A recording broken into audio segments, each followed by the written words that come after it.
भर हम कइल तोहर भूल न पाएम प्यार हो। माई बाप के इज्जत के आगे हम गइनी हार हो। ए जा जिंदगी भर हम कइल तोहर भूल न पाएम प्यार हो।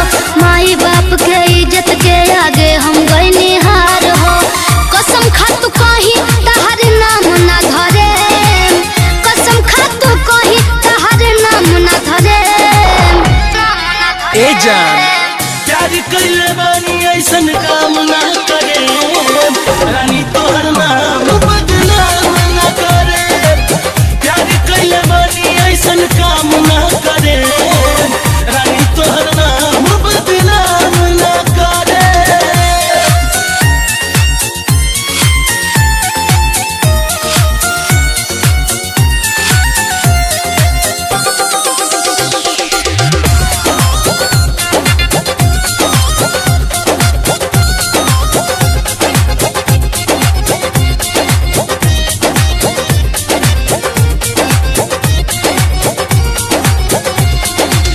दारू गांजा मौत पीहो याद में रोज हो।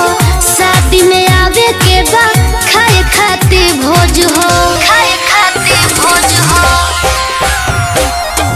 बात न टले बानी नाही को बोटाले, भोज का तो कह देबू जहरियो भी खा ले। इज्जत जाई तो हम जिंदा ना रहे, इज्जत जाई तो हम जिंदा ना रहे। चुप पगली, प्यार कइले बानी ऐसन काम ना करे, रानी तोहर नाम बदनाम ना करे। प्यार कइले बानी ऐसन काम ना करे, रानी तोहर नाम बदनाम ना करे।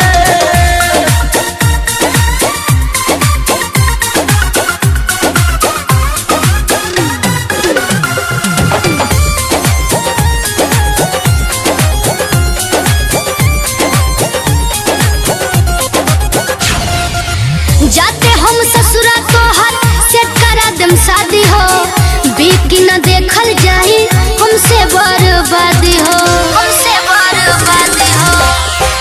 ए जा दोसरा के नाम के तो भरबो संदूर हो, जियते दिलवा नहीं कभी मंजूर हो।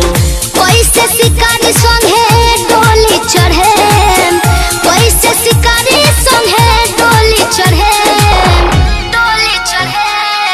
प्यार कइले बानी ऐसन काम ना करे, रानी तोहर नाम बदनाम ना करे। प्यार कइले बानी ऐसन काम ना करे, रानी तोहर नाम बदनाम ना करे। जिंदगी भर हम कहिल तोहर भूल न पाएम प्यार हो। माई बाप के इज्जत के आगे हम गइनी हार हो। कसम खा तू कहीं तहर नाम ना धरे, कसम खा तू कहीं तहर नाम ना धरे। प्यार कइले बानी ऐसन काम ना करे, रानी तोहर नाम बदनाम ना करे।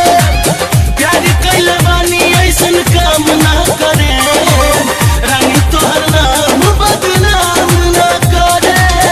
अब का पूछत रुजा।